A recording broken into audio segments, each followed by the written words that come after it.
What if I told you that the lunar space program could ultimately act to preserve human civilization itself? Let me ask you a question. If the residents of Earth are currently subject to the whims of the cosmos, what happens if another Tunguska-sized impact were to occur over a densely populated place like Los Angeles, or Rome, or London, or Washington, D.C.?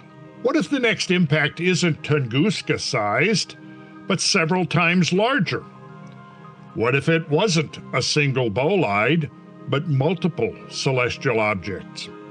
If we are informed, and we are, that numerous impacts within recent memory have wiped out life over vast regions of terra firma, isn't it incumbent upon the government and scientific community to develop measures to mitigate such events over our population centers? How does humanity's expansion towards the lunar surface relate to this? And what could our spacefaring endeavors look like in 20 years? Join us on this episode of Squaring the Circle to find out.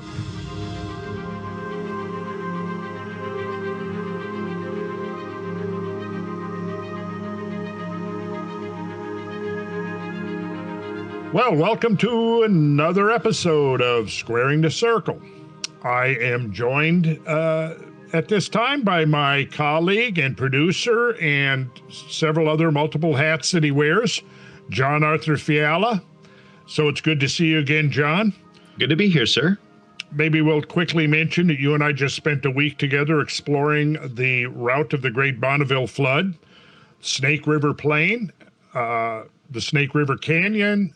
We saw a lot of very interesting things, I would say, in retrospect. What was your impression? Although you were behind the camera the whole time, you were obviously tuned into it as much as anybody on the tour. So what's your takeaway? Gorgeous landscapes. Big things happened there. Yeah. And we had a great set of tour guides. You, Bradley Young, Contact at the Cabin, Darren, yeah. All good people. Good people. It was really, that was, to me, that's as valuable and as enjoyable as the landscapes and the evidence that we're examining. So yeah, it was very special. We'll have to do, as you get some of that footage edited, that you take that amazing footage, what I've seen just a little of so far, we'll have to do an episode. We've got fun stuff coming. Yeah. So, I wanted to talk to you, and I know we've been discussing, talking about this, the shall we say, the reactivation of a lunar program, and the impetus to return humans to the moon after many, many years of neglect. So I'm excited about that. I know you're excited about that. So I think we should maybe talk about that a little bit. Absolutely, because I remember, I don't know about you, but the early 2000s, it seemed to me that we had a huge pop culture presence for NASA. It was something that every time the shuttle launched, everyone was kind of watching the TV. Everyone was looking, every public place, every airport or doctor's office, the channel was turned to the space shuttle launch.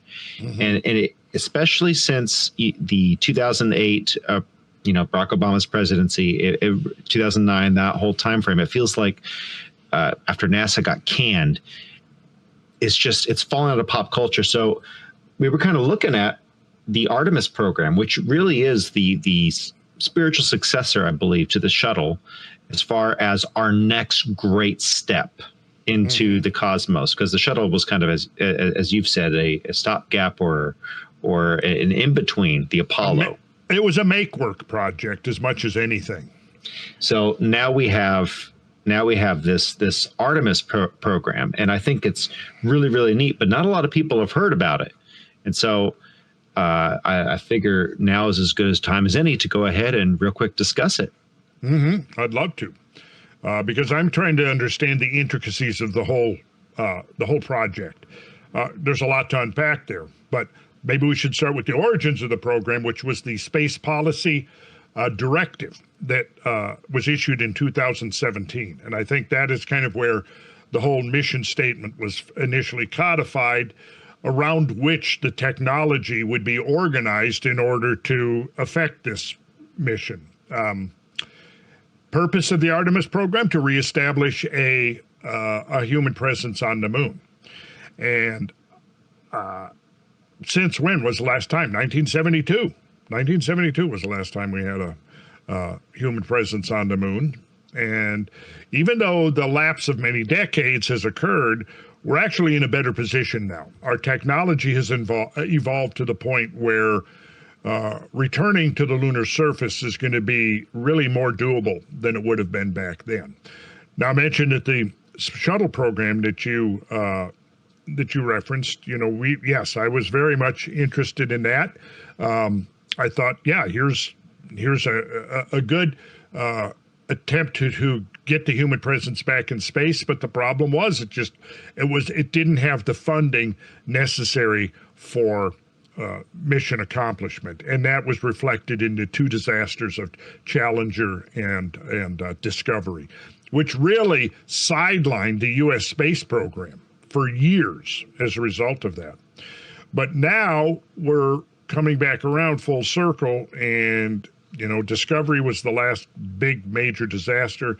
It's fading in the past now, and I think that there is a renewed incentive and interest in reactivating, revitalizing the U.S. space program. And one of the things that I'm very keenly wanting to accomplish through these podcasts and through conferences and lectures and all of that together is to try to inspire the upcoming generations to really support and endorse a vigorous space program, trying to get back to the moon, ultimately get to Mars, ultimately get to the asteroid belt, all of which we could be doing within the next few generations, if the motive's there, if the will is there.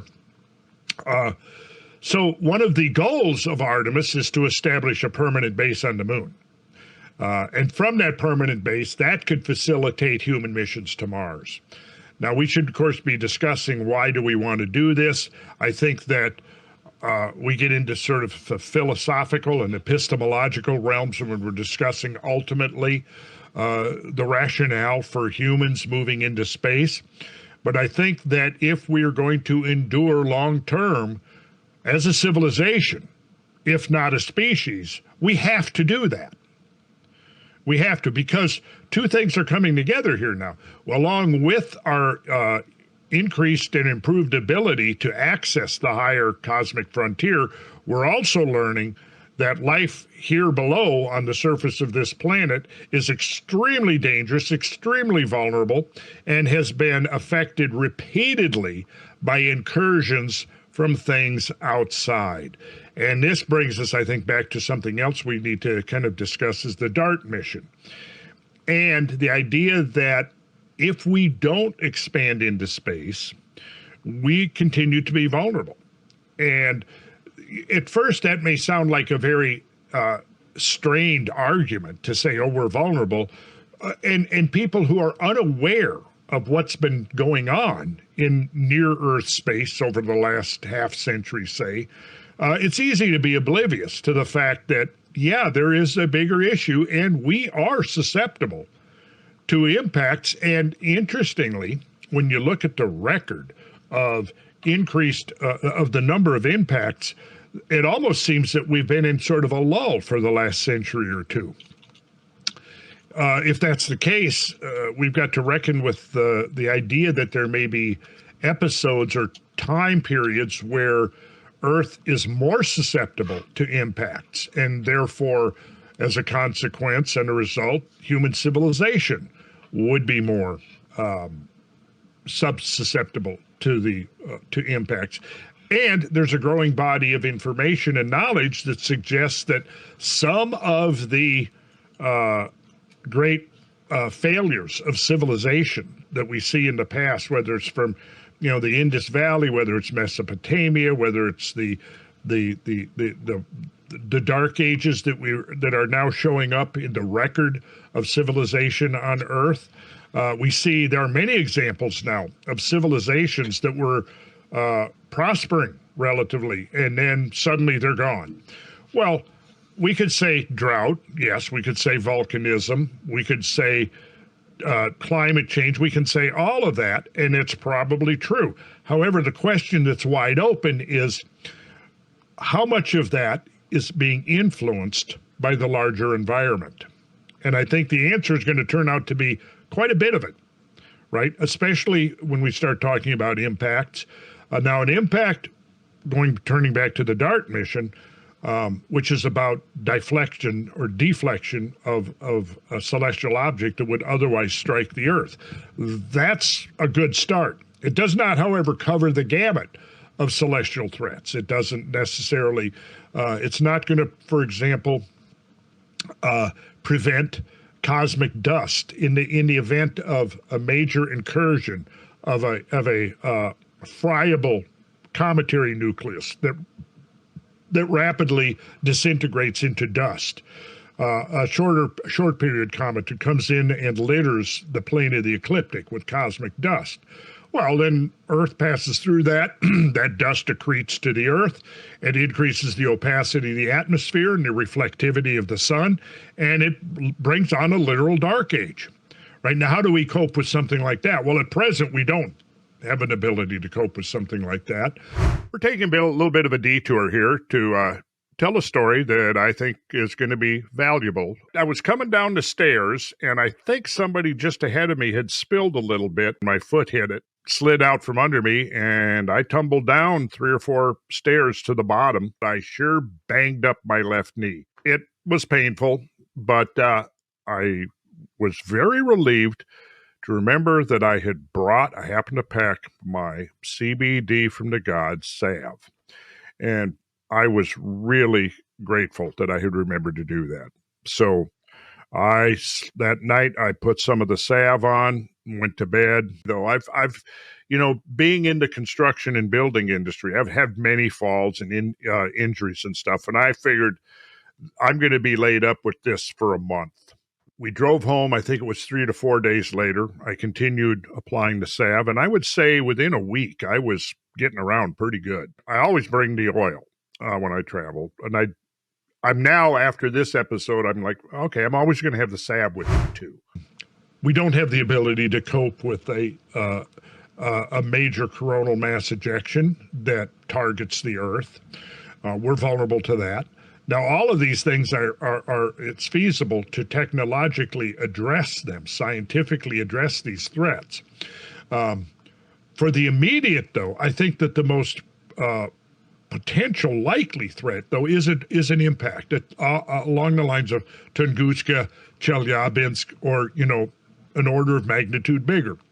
And we've seen, I would like to reference the one that passed Earth last June, within the orbit of the moon. We've talked about that. But 2024 YR4, 250,000 miles within Earth's orbit.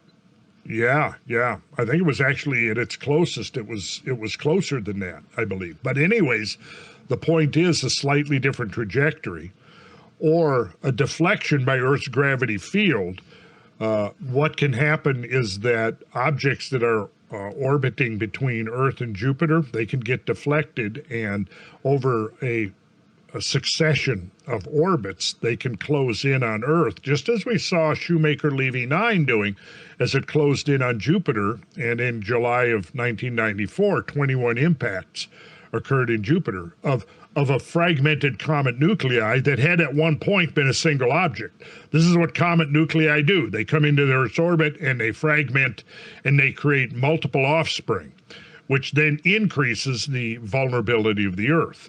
And then those offspring can in turn degrade into another level of disintegration, and so on until you end up with just a stream of cosmic dust around in the orbit. So this is why I'm very keenly supportive of the Artemis mission and going back to the moon, right? Because in a sense, what we're going to be doing, along with just creating a permanent manned presence on the moon, is we're going to be establishing, it's creating the potential, let me put it that way, creating the potential to establish the moon as an ark.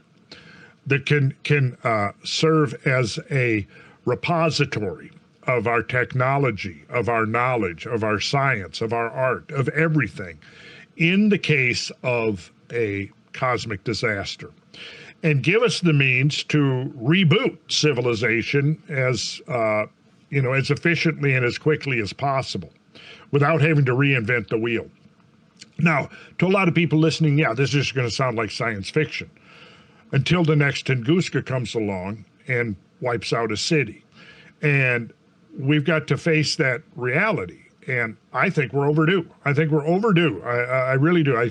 Having now assessed the probabilities over, say, the last few millennia or over the Holocene, I think, yeah, what happens if we go into what's been referred to by astronomers as a bombardment epoch, where you have this fragmenting object, whether it's asteroidal or comet or a hybrid in between them, this fragmenting creating multiple impactors, and then those are littering the inner solar system, and particularly the plane of the ecliptic that the orbit of the Earth is found in. And we go through a period like what appears to have occurred throughout the history of this planet, is that the impacts record does not appear to be uniformly distributed through time.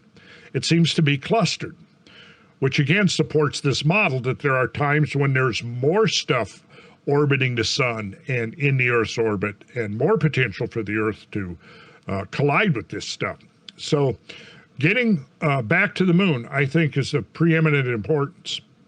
And not only that, but it's also potentially a resource base that we could be using. And I know there's going to be environmentalists that are probably going to throw up their hands and say, oh, no, we can't do that. We have to have hands off. We can't touch the moon.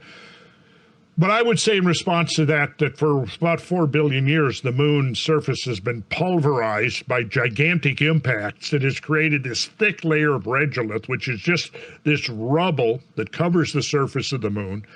Large, vast areas of the moon's surface are covered with this rubble. But it turns out this rubble is rich in resources.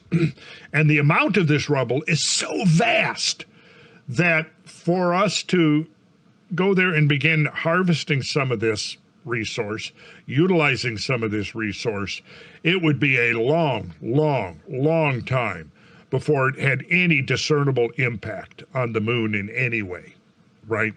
So one of the things, I don't know if you caught this last summer, John, it was in a study that was published in June of 2024, all right? And there was 5 scientists who wrote the paper, and the title of the paper is Assessing the Survival of Carbonaceous Chondrites Impacting the Lunar Surface as a Potential Resource. It was published in the journal Planetary and Space Science in on July 1st of 2024. Anyways, the team of 5 scientists had this to say, and I'm going to quote from the paper, if that's all right with you. Well, then I'm going to go right ahead. The moon offers a wide range of potential resources that may help sustain a future human presence, but it lacks indigenous carbon and nitrogen. Fortunately, these elements have been delivered to the moon's surface by carbonaceous chondrite asteroid impactors. I'll come back to explain a little bit more detail what a CC, or a carbonaceous chondrite asteroid impactor, is. But to continue with the quote, here we employ numerical modeling to assess the extent to which these materials may have sufficiently survived impact with the lunar surface to be viable sources of raw materials for future exploration, unquote. So carbonaceous chondrites, just to clarify that a little bit, is they're a class of meteor that contains water, carbon, up to about 3% carbon, carbonates, organic compounds, and minerals that have been altered by water. They're considered to be among some of the most primitive of meteorites, most primitive class of meteorites. So the authors go on to discuss the prospects for lunar resource potential. And I'll quote again, "The surface of the moon will be the next step in human space exploration, with an emphasis on developing approaches for in situ or on-site resource utilization. The moon contains a wide range of raw materials that could support a human presence, but some key volatile substances, crucially including water, carbon, and nitrogen, are scarce on the lunar surface. However, despite their scarcity, carbon and nitrogen will be important for supporting long-duration human missions to the lunar surface. For example, both elements will be required for lunar food production. Carbon combined with hydrogen may also be important for thermal reduction of iron oxides to yield oxygen from lunar rocks, because we know that in some lunar rocks, there's up to 40% is oxygen. So carbothermal reduction is a method by which that oxygen can be extracted from the rubble that's found in the lunar regolith. And the other thing that it would be useful for is refueling what is called methalox-based spacecraft, such as the SpaceX Starship. I don't think we need to go into the background on what that is, but the point is that there would be multiple valuable uses if it was possible to somehow extract or obtain carbon and nitrogen from the moon itself without having to import it. Does that make sense? Absolutely. Fuel, building material, and potentially oxygen and water are what they're looking at extracting here. It's good stuff. Yes. So this is what they go on to say. This is what they realize, that, quote, "Some of the desired volatile resources lacking in indigenous lunar materials are likely to have been delivered to the moon from external sources. These sources include the solar wind, micrometeorites, and delivery through comet and asteroid impacts. The first two sources, however, will yield very low concentrations, making processing expensive. It has been proposed, though, that carbon and nitrogen would likely be found in polar ice deposits, but as to the existence and quantity of polar water, more research needs to be done." And I will, end of quote. So I will mention here, of course, that this is one of the objectives of the Artemis mission, is to do a survey of the polar regions for water and try to really get a better handle on just how much water there is available on the moon.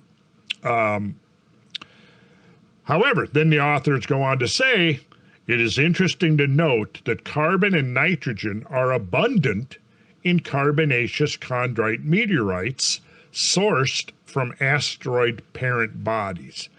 Now, okay, so asteroid parent bodies will deliver that carbon and nitrogen to the lunar surface, but the fact that their sources shows us and implies, in my mind, that the asteroid belt itself must be an extraordinarily rich source of these elements.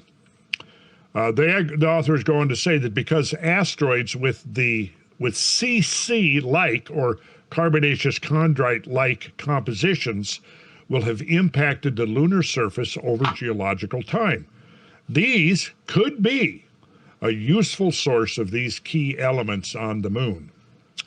But there's a problem. We're lacking enough samples from which to draw firm conclusions.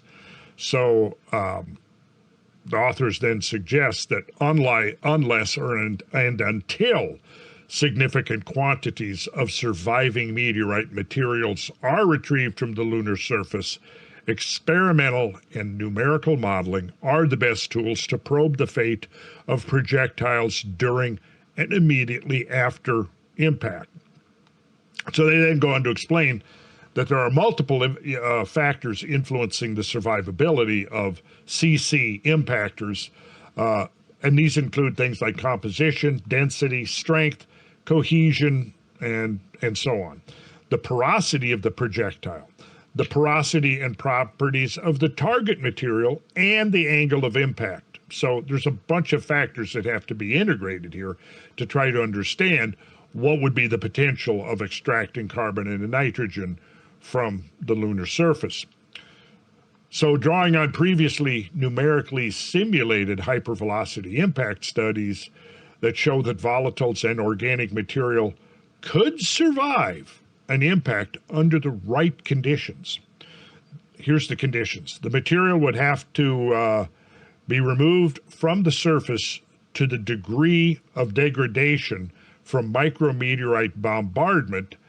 Let's see, let me go back again here. The material would have to be removed from the surface to the degree that degradation from micrometeorite bombardment could not occur afterwards. In other words, once it's delivered to the lunar surface, somehow it needs to be insulated from further degradation that would occur through micrometeorite bombardment. This time is estimated to be between 40 and 80 million years. So then the implication is that you have to have rapid burial, a process that could occur through the deposition of crater ejecta originating from nearby impacts. This would imply development of effective extraction technologies and the establishment of a lunar mining industry. So the results of this modeling that the team did showed that a 1 kilometer, which is 3,280 feet, about 2/3 of a mile roughly in diameter.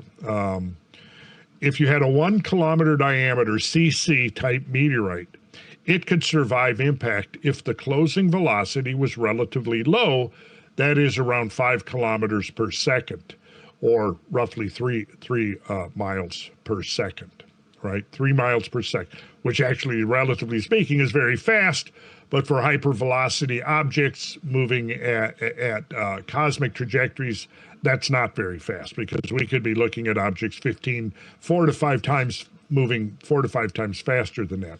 Okay, so if you have around 3 miles per second or 5 kilometers per second, and the angle of approach is 15 degrees, let's see, 15 degrees or less, and under these circumstances, temperatures would be in the range of about 800 degrees Fahrenheit or less. And this would allow for the survival of most carbon species and organic materials, along with some amino acids.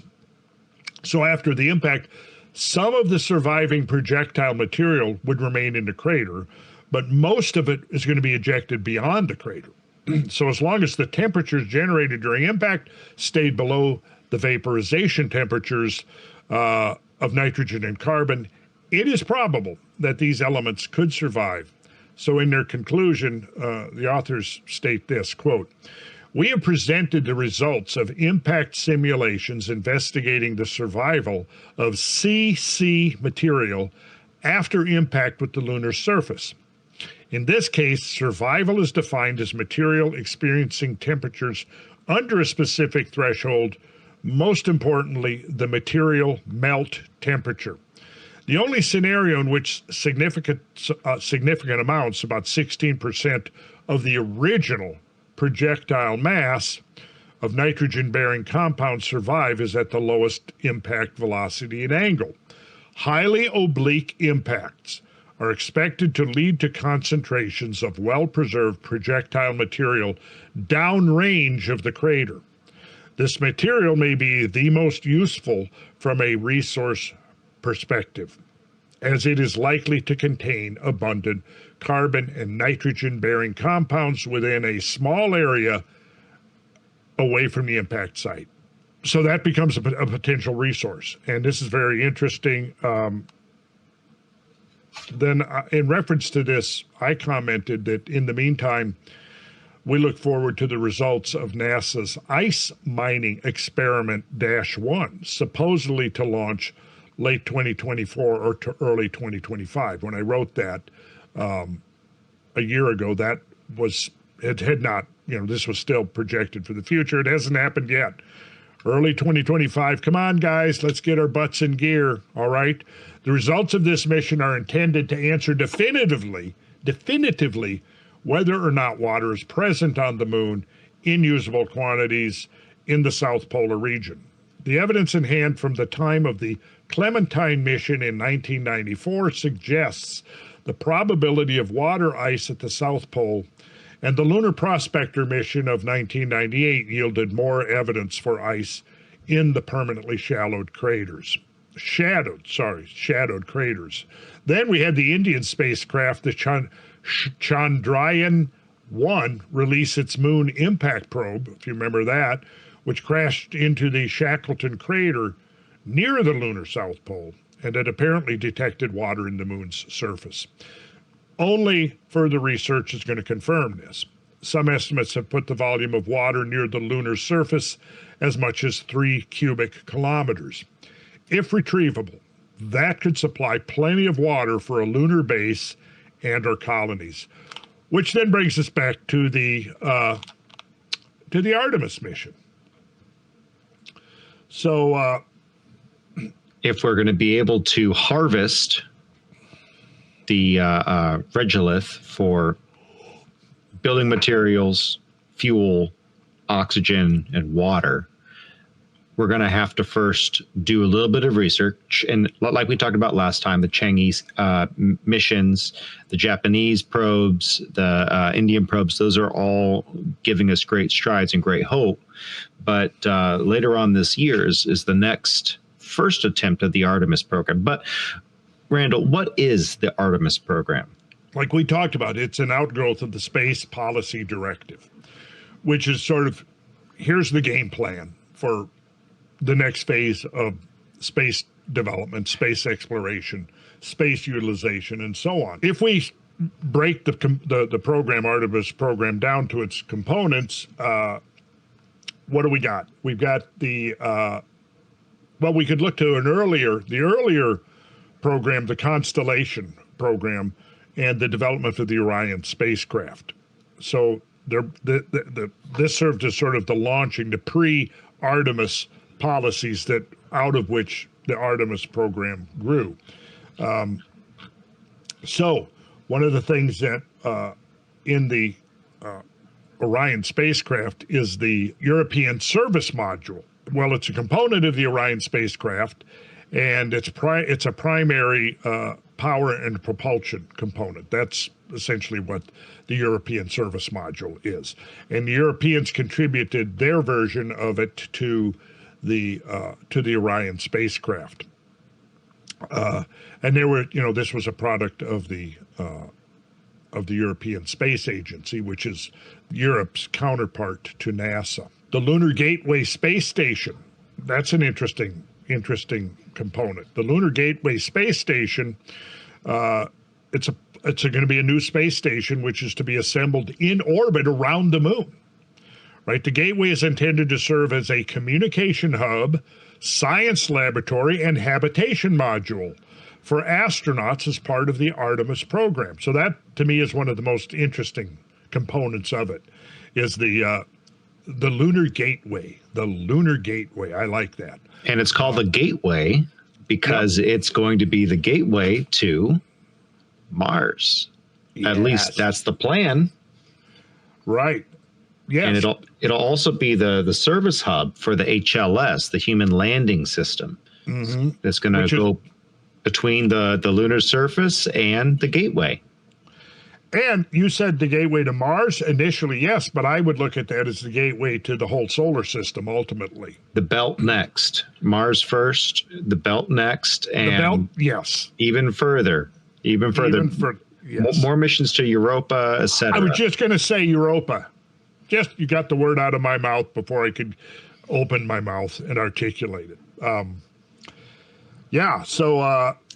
And who's collaborating? Okay, so we've got NASA, the European Space Agency, the Japan Aerospace Exploration Agency, the Canadian Space Agency, and the Mohammed bin Rashid Space Center. Now, this is what I've been advocating for years, is we need international cooperative efforts, because this endeavor of moving civilization into space is so huge, is so vast in its undertaking, that it's completely the opposite of the Malthusian worldview, in that we're all in this grim struggle for ever diminishing resources, whether as individuals, whether as communities, or whether as nations. And that's kind of where all of our foreign policy is based upon right now, is this idea of finite resources, zero-sum worldview, and whoever has the biggest military can control the planetary resources until they eventually run out. I mean, essentially, that's the mindset. When all we have to do is turn our attention to the larger environment of which we are a part, and we realize the infinite potential. And at that point, the competition for limited and finite resources becomes obsolete. It becomes irrelevant, because it's as if there's, I think about it was in The Hobbit. Remember in The Hobbit when they finally got to the cave, and what was the name of the big dragon? Smog. Well, you remember the amount of gold that was in there was Yes. so vast that what sense would it make for different factions to be fighting and killing each other when there's no even conceivable way that any one of those isolated parties could ever Spend the money. Yeah, exactly. That's kind of, we're faced with that. And now with this new research showing over and over and over again that space is such an incredibly rich source of resources, it seems to me that it's just obvious that, yeah, of course it's going to be challenging. Of course it's going to be risky. Of course it's going to be dangerous. But what have we ever done as a human species on this planet that was worth doing, that have led to a betterment of the species, that haven't been those things? I mean, everything we've undertaken to do, even just trying to sit passively under the banyan tree, has its own risks and dangers to it. When the next leopard comes along and decides, hey, look at that guy sitting peacefully under the tree meditating, what a good meal he'd make, right? I mean, there's no way getting around dangers. There's no way of getting around risks, no way getting around challenges. And I think somehow nature has actually designed challenges and risks and danger intrinsically into our species, because this is what brings out the best in, I think, our species, is this, I've said all along, to the antagonists of free market capitalism, that, look, there's never going to be any great accomplishments if there's not the potential of great reward. If you're going to deprive those who decide to go not just the extra mile, the extra 10, the extra 100 miles to create something, to take those risks, to create something that benefits all of their fellow humans, but they're now deprived of any reward for their efforts, who's going to bother? And now what do you get as a result? Stagnation. But stagnation is not a sustainable system. It's a system that is ultimately going to fail, right? Because just like in a free market, how do you survive if you have a business in a free market with all the vagaries and unpredictabilities and so forth? You've got to be you have to diversify. You have to be adaptable. You have to be resilient, right? Well, if you're stagnating under a totalitarian type system, a Marxist type system, you don't have that anymore. You don't have that. You're turning over your entire fate to the control of a bureaucracy. And that will not work. It may be sustainable for a generation or two. Beyond that, forget it. It's going to collapse. And if it doesn't collapse because of its own intrinsic or internal systems, it's going to collapse because it's affected from the outside and it is not adaptable. Changing circumstances outside the system impose altered conditions because of the top-heavy bureaucratic nature of the system. It can't adapt, it has no resilience, and therefore it is not sustainable in a naturally changing environment. So in my mind, all of this leads us that we should be moving up and out.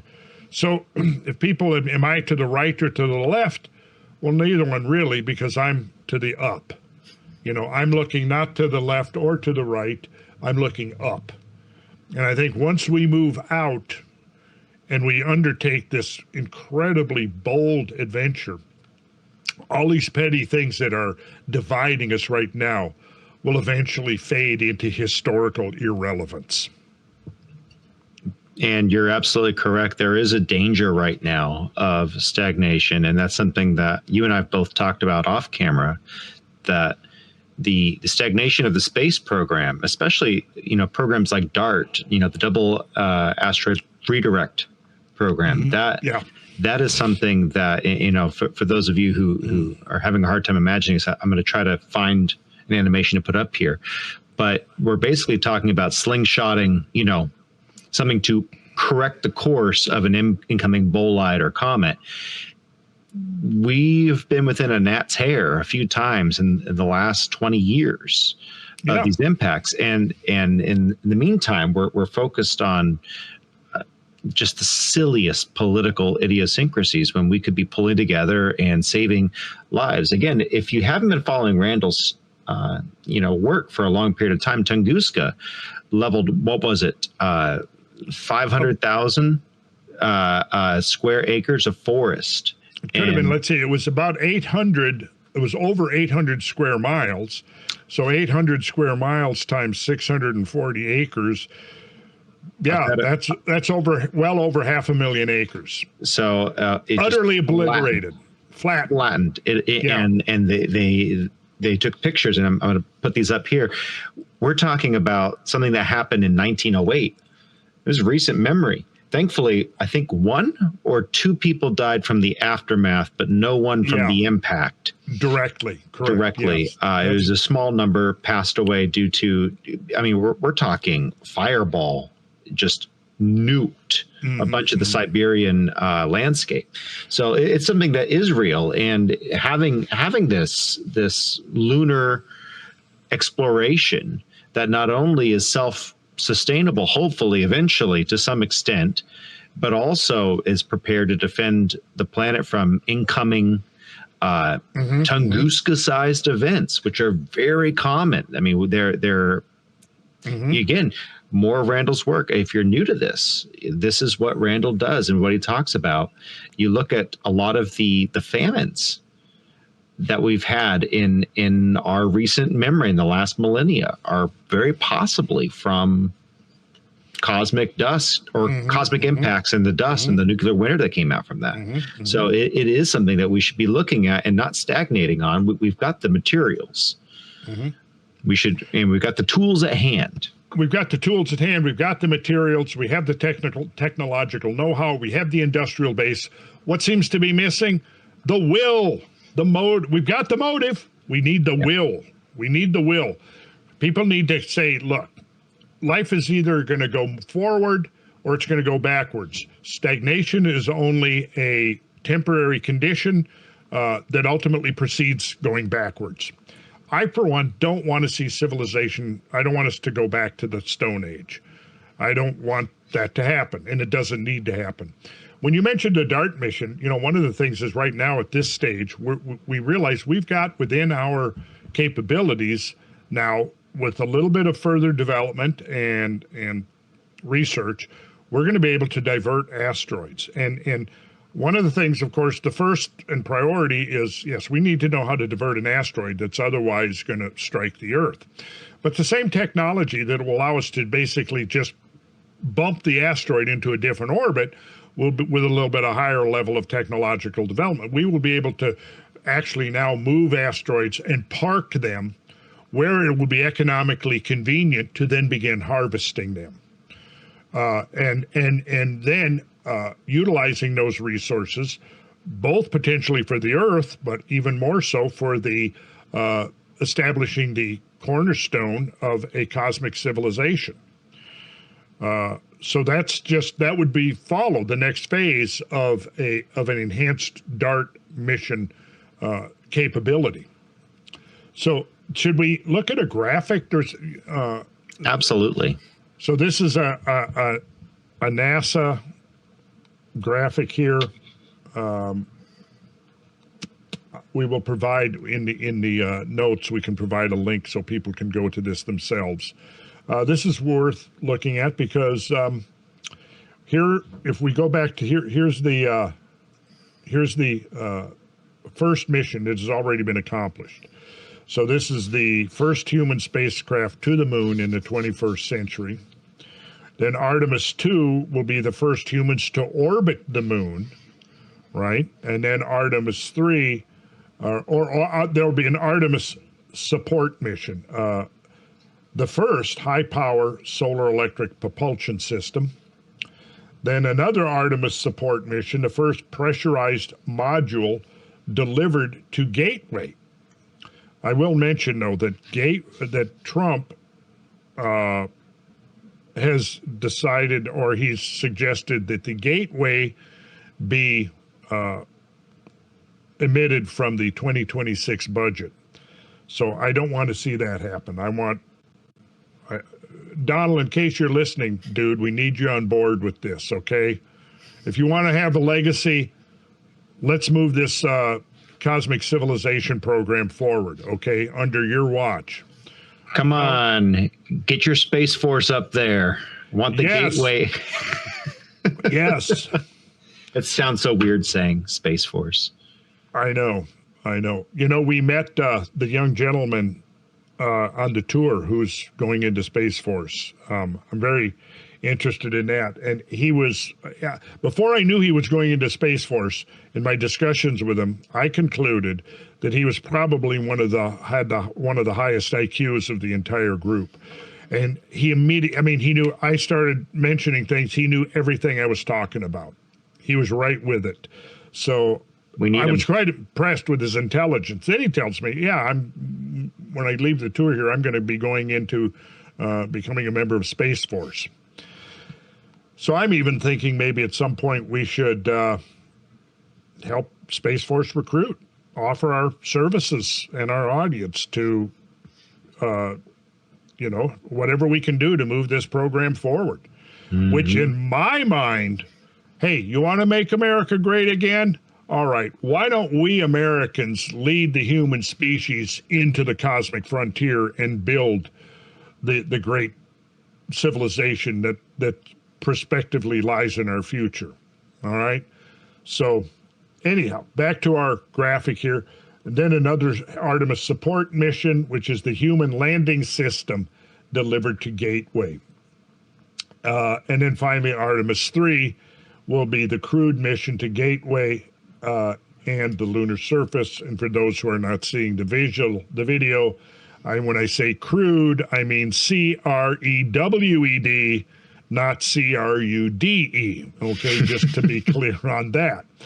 Down here, look at here, the commercial lunar payload services. This is interesting. We should maybe talk about this because this is significant of the important role that the private sector has. This is not coming down all on government by any means. In fact, government may end up being one of the lesser players in this because so much of this is coming from the private sector. Let's see, the large-scale cargo. Let's zoom in on that a little bit. Large-scale cargo lander, increased capabilities for science and technology payloads. And then we've got, there we go, humans on the moon, 21st century. The first crew leverages infrastructure left behind by previous missions. Well, there we go.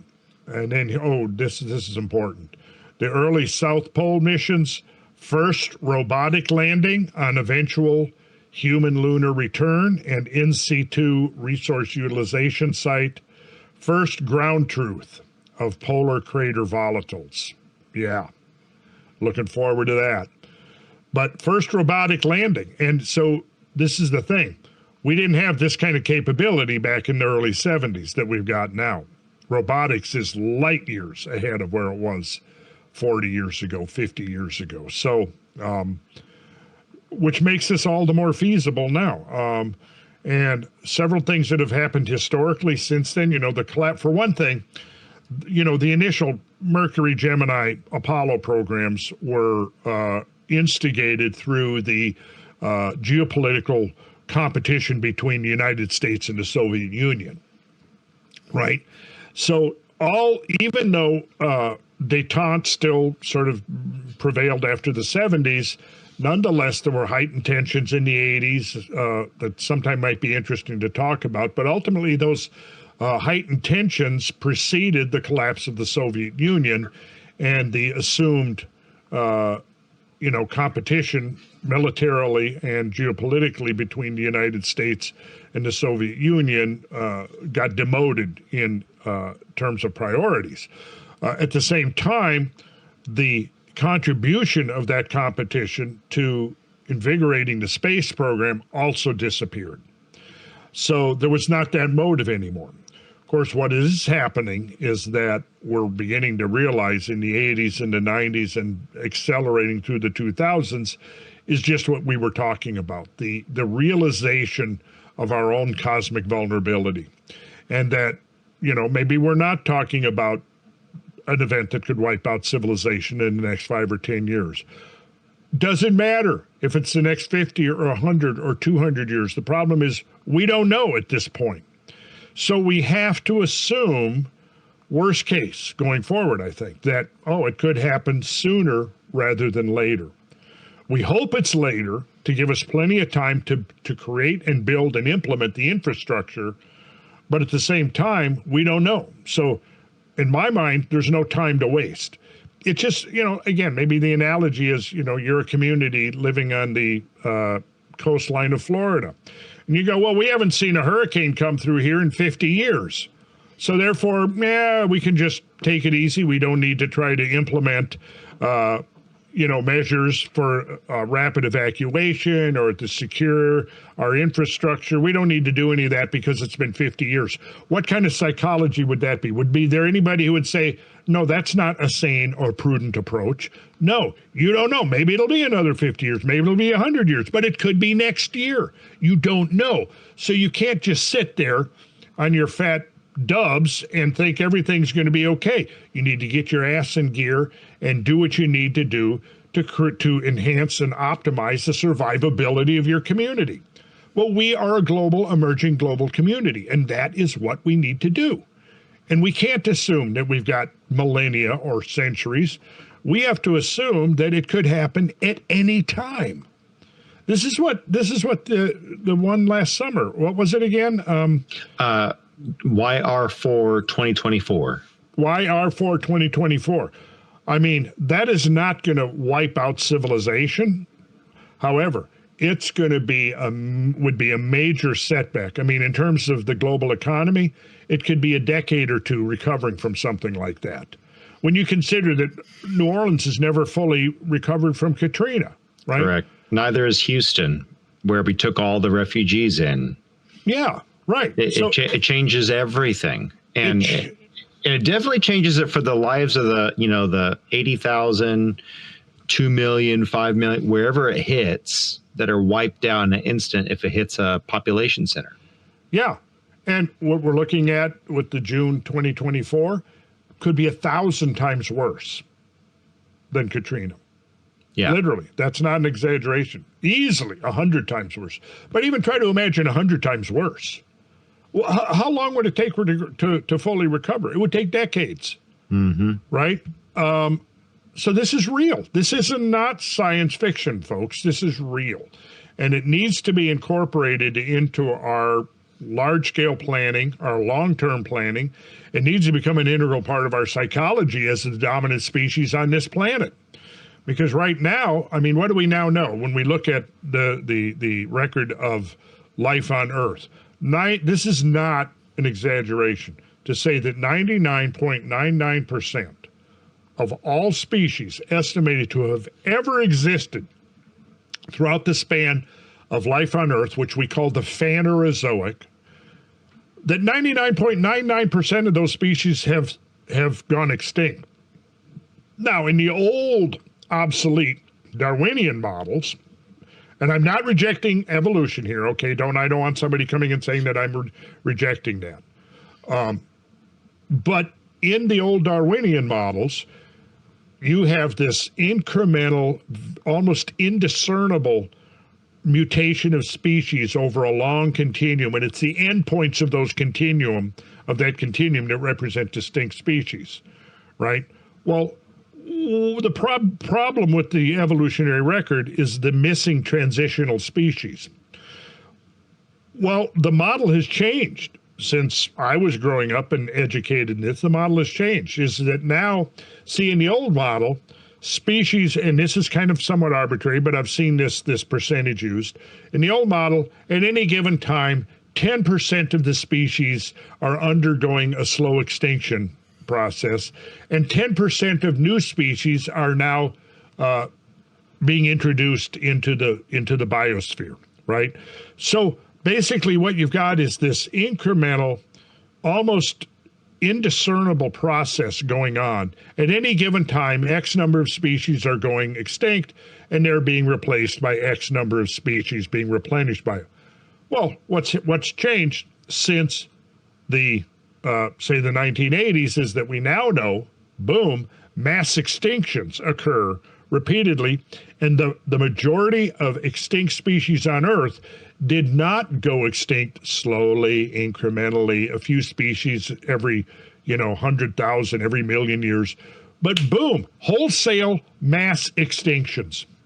This is followed by a hiatus, a period where you can look at the fossil record and boom, abundant species, and then suddenly 80% of them are gone, 3/4 of them are gone, 90% of them are gone. And then you have this hiatus, this time span, and then boom, you have this what are called rapid speciation events, which to me is almost miraculous. Suddenly, all these new species proliferate, right?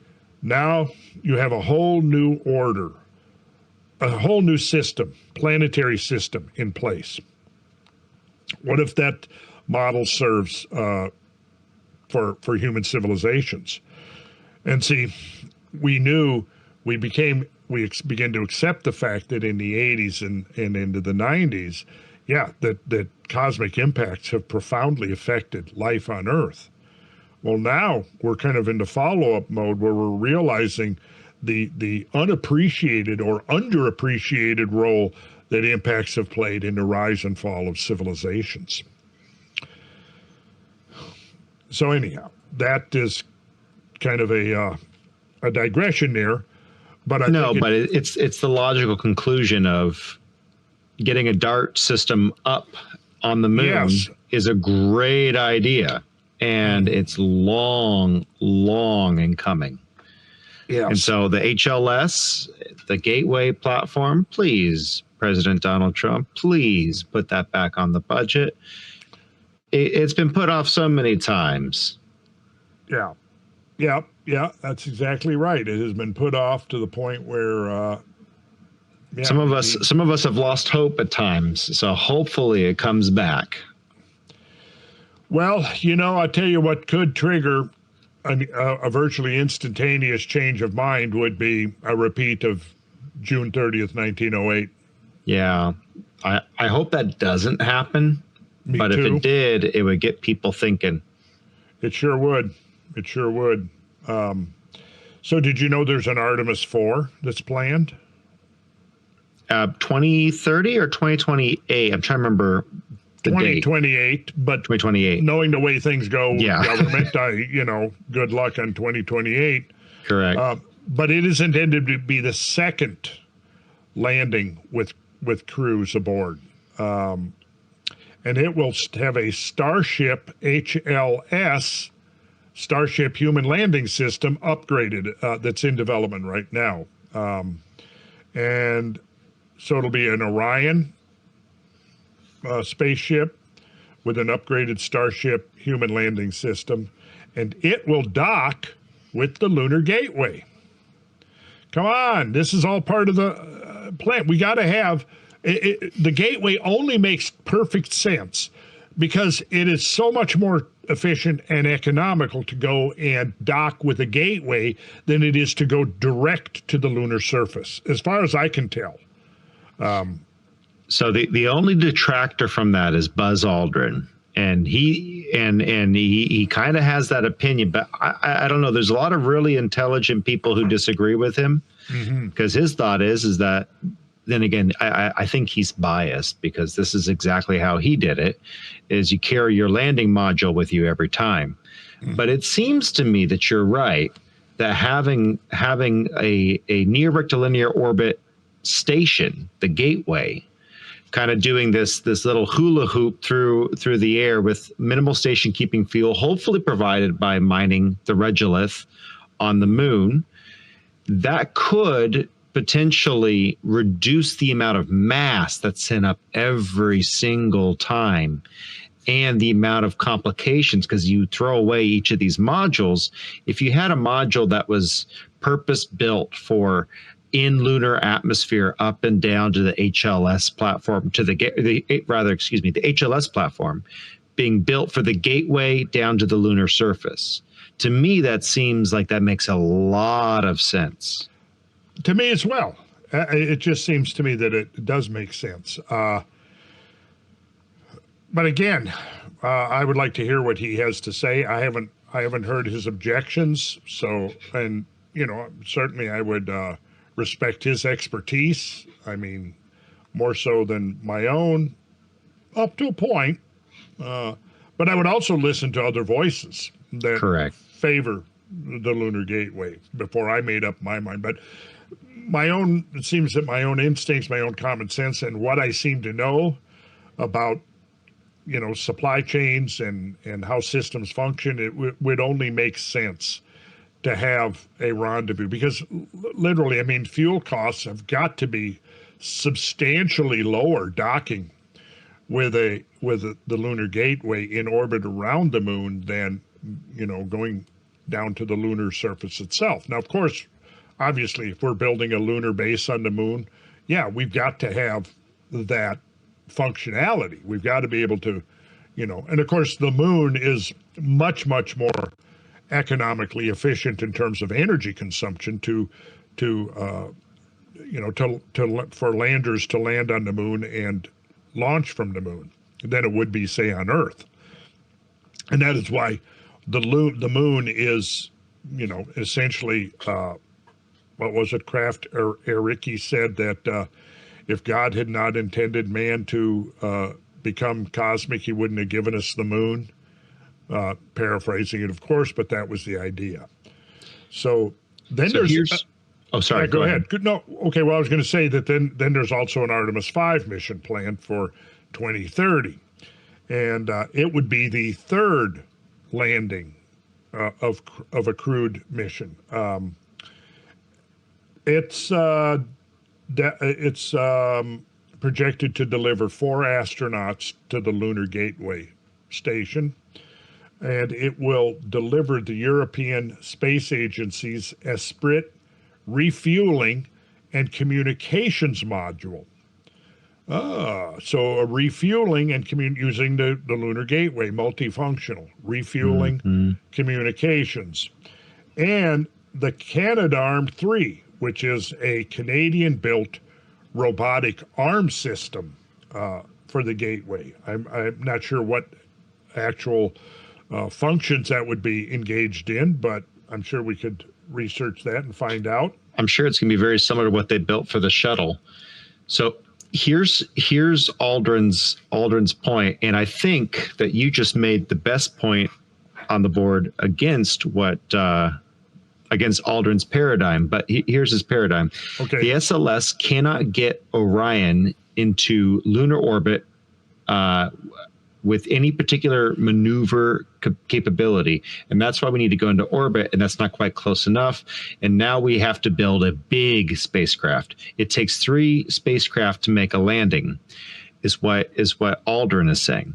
All of that to say, if I understand his point articulately, is that we're putting a lot of resources out there, whereas a purpose-built to and from, much more similar to Apollo, would be simple. But the purpose is not to just get to the moon. Correct. It's to establish a base on the moon, to be able to have refueling capabilities, hopefully mined from the regolith, and to be able to have a DART mission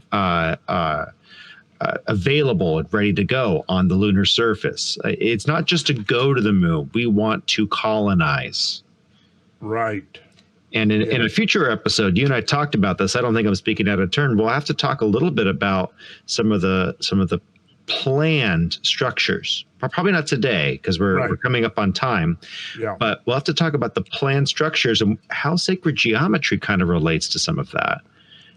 And well, it does kind of. And interestingly, some studies have come out in the last year or two looking at the optimum geometric forms for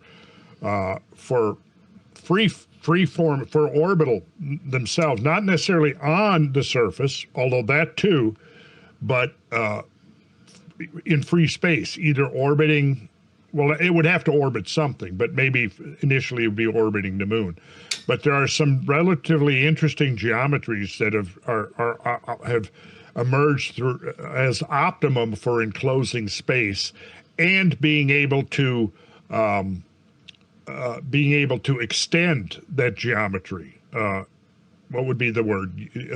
Like a modularization. A modularization. That wasn't the word I had in mind, but I think that covers the meaning. Yes.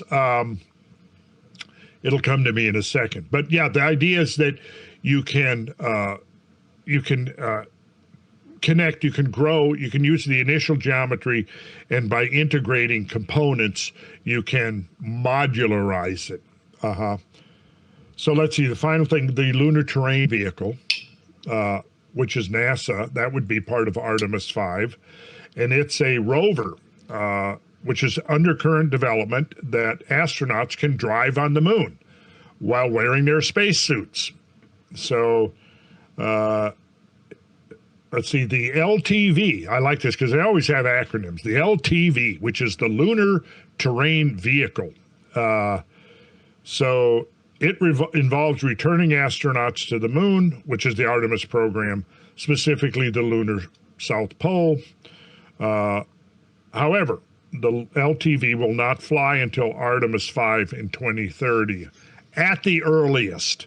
Hey, don't give me that crap, at the earliest. Look, I may only have another half century here on this planet, so I want to see this happen sooner rather than later. So let's use this platform to try to, invigorate some interest in this, get some of the younger generation excited that there's a bigger world out there. There's a bigger adventure awaiting us. Let's get to it, right? Amen. Preach yes, it. Sir. Yeah. So let's see, who's making that? So Lockheed Martin and General Motors. Now, in my mind, I would rather have Lockheed Martin building lunar terrain vehicles than, nuclear-capable delivery systems to be used in war. Seems more productive.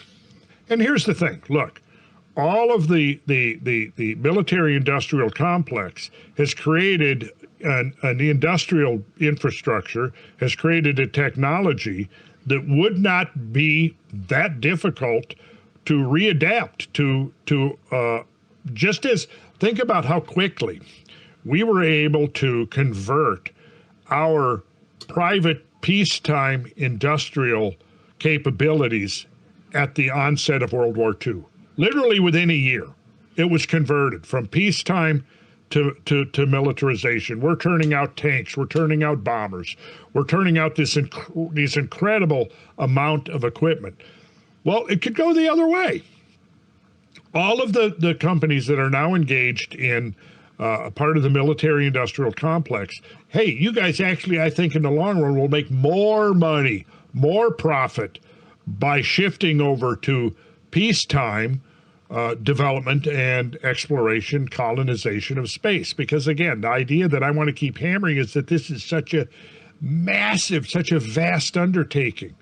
I think I've used this analogy before, but during some of the great epic engineering feats of the early 20th century, and I'm thinking specifically about the Bureau of Reclamation building Hoover Dam and Grand Coulee Dam.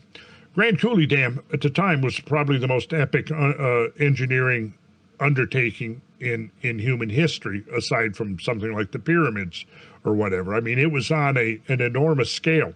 Well, when the Roosevelt administration was letting out the contracts for bids on building the Grand Coulee Dam, there was no single company capable of undertaking a project of that magnitude.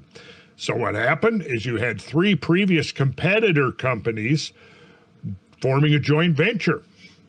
And only through that cooperative effort, each company bringing its own unique skills and experiences to the project, were they able to pull it off in record time. I think there's an important metaphor there for maybe an approach or to moving forward with the industrialization of the cosmos. And that may be an interesting thing to do a podcast on. And you know what else, John? We'll just mention this because on our tour, we visited the remnants of Teton Dam, which was one of probably the greatest recent dam disaster in American history. We need to do a podcast because there's so many important lessons to be derived from what happened there. And so this should be an upcoming episode that we record sometime in the near future, while our memories of that place and that event are still fresh. And I know you've got some awesome footage that I haven't seen yet that I just can't wait to see. Some of the drone stuff and, oh man, yeah, some of the stuff you got, and I know it's going to be incredible. So that I think could be a really a good episode for multiple reasons. So there's a lot more. I mean, we need to continue this conversation because it's so important, and there's a lot more to talk about. But we have been going for a while now. We're an hour and a half in. So maybe we should recuse ourselves for the moment, plan on following up very soon, like within maybe even the next episode of Squaring the Circle. We could continue this conversation. Would love to. I've got more compelling, interesting, juicy stuff to get into to talk about. I would like to thank everybody who's been listening in and engaging in this learning process with us and staying up to speed on what is actually developing on a frontier of our own future that I think is just incredibly important, but also just so interesting. So I think we'll bid everyone adieu for this episode of Squaring the Circle. Thanks for joining me, John. And thanks for having me. As always, I have thoroughly enjoyed this conversation, and we will continue this conversation very soon. See you then. All right. So long, John. So long, everybody, wherever you happen to be around the world listening in or watching.